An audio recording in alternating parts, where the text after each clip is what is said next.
Здравейте хора! Днес ще анбоксваме клавиатура Marble.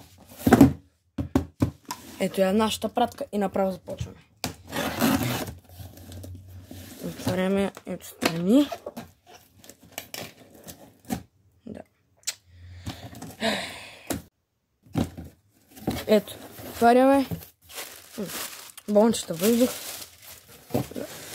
И ето е нашата клавиатура Marble K607.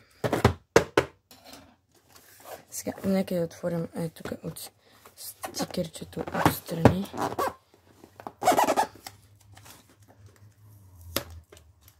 Махаме го и опа! Първото нещо, което виждам, кабелчето.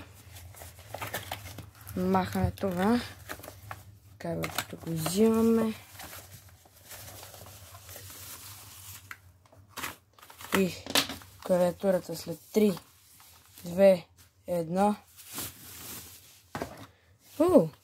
Чакайте едно обратно. Добре. Добре изглежда.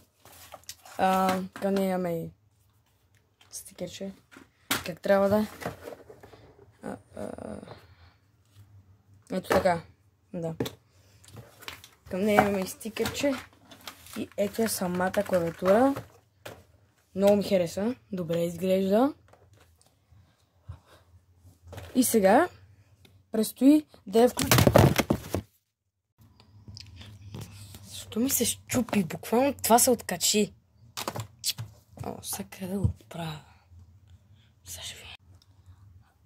Да, след като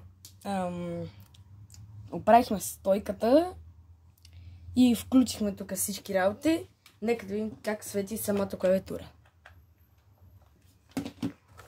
Добре, ето е по-близко. Чуйте звука. Добре, звука е добър. Пише, че има 3 цвята и е анти-гълстинг тази клавиатура. Даже пише Born for Gaming. И имаме всички стрелкички, бутончета. Мисля, че бяха 70, пише.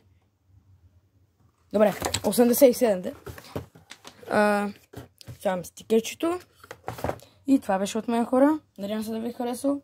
Оставете един лайк, абонирайте се и чао!